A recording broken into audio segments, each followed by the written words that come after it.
This video is sponsored by my favorite website creator, Squarespace, the best place to go when you want to get a domain or create a beautiful website or an online store.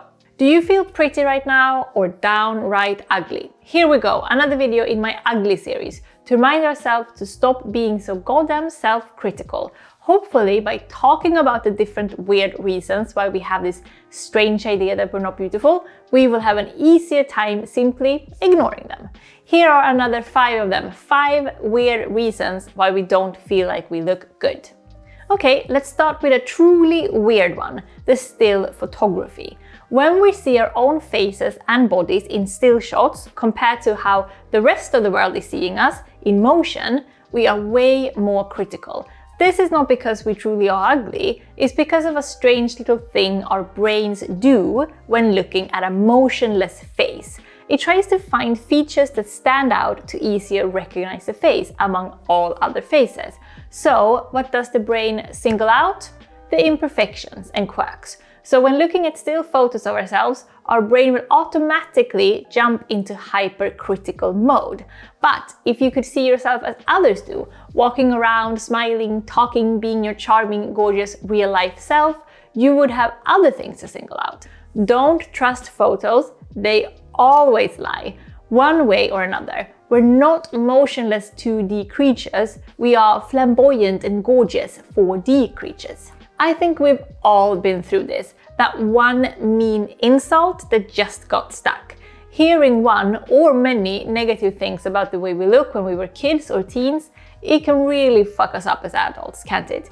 Even though we now as adults know that bullies are just experts at finding those weak spots and hitting where it hurts, and we shouldn't take their meanness personally because it says more about their emotional state than our physical appearance, still it's hard as hell to get over a truly spiky insult. I remember one time in 6th grade when I for once let my girlfriends convince me to wear my hair back in a high sleek ponytail, kinda like now, just to have the boy I fancied tell me that I have ET ears. Man, that hurt. Weird insult though, isn't it? Because ET doesn't even have ears. But message received, my ears were alien and best hidden behind hair. Though it's strange because now as an adult, my alien ears are one of my most favorite quirks. I actually love my ears. So that one horrible insult, maybe it's time we reevaluate and appreciate the quirk for what it is, a trademark that we should enhance, not hide. So, high sleek ponytails, here we go. One quirky thing about myself that I'm sure I'll get insults for, but I'm hoping I will still want to appreciate as a trademark, is my debut novel, OK Days. Seriously, quite scary that it will be out next summer already. Go pre-order it if you haven't already, why don't you? Links in the description. I love you lots if you do. Oh, we've talked about this before, the mirror. It can be a friend, it can be an enemy. And I'll tell you one thing though, if you ask me, the magnifying mirrors will always be the enemy. Okay, if you have super poor eyesight and you need it for that reason, but if you can see decently, the normal mirror is close enough. Everyone, and I mean every single person on the planet, will look completely weird and kind of creepy in a magnifying mirror. Let's not mess with that. Speaking of looking at ourselves, here's another weird reason we feel ugly, but a fairly more serious one.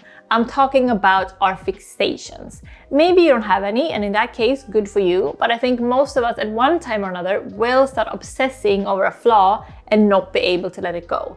Usually it's quite a minor thing that no one else would react to or maybe even notice, but for some reason it becomes a huge preoccupation that we can't stop looking at and feel self-conscious about. Have you ever felt that way? Throughout my adolescence and even into my adulthood, I have quite a few of these for sure.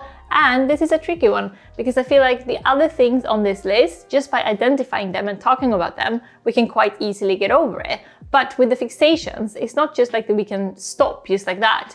I think the only thing we can really do about fixations is writing them out. And when they pop up, just identifying that this is an unreasonable obsession that we don't have to listen to, even if it feels totally legit and reasonable at the time. I don't know, what do you think? What's your go-to trick to cope with these obnoxious fixations? You know what, whenever I make a video about this, about, being kinder to yourself and appreciating your quirks, I always get a ton of comments saying something like, that's easy for you to say, you don't have this or that imperfection like I do.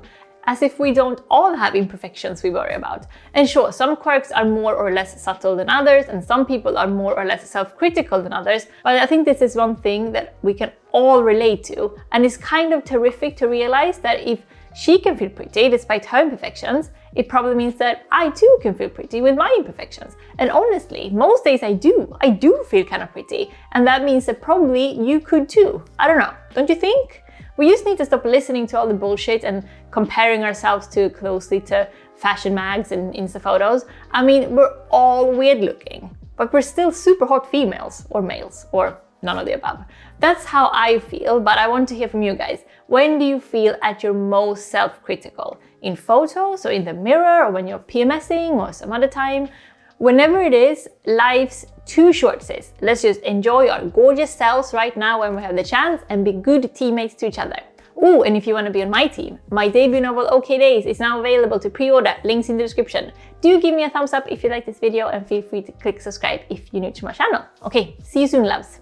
Do you want to create a beautiful site, maybe start your own self-love blog? If so, you should definitely do it with Squarespace. They have great blogging tools to share your stories, photos and videos to make it easy to reach your audience. You can also auto-post your content to Twitter, Facebook or Tumblr, and simply schedule your posts for them to be properly tagged and the descriptions and titles will show up correctly. You can of course add your social media accounts to your site so that it's easy for your readers to find you everywhere. Squarespace also have great traffic analytics so that you can see how many people are visiting your site, how long they're staying for, where they're coming from and what they're interested in, like, I don't know, fashion or beauty or maybe interior design, for example. So what are you waiting for? Go get your free trial today at squarespace.com, and when you're ready to launch, go to squarespace.com/jennymustard to get 10% off your first purchase of our website or domain. That's it for today. Thank you so much for hanging out, guys. Puss puss and hej då!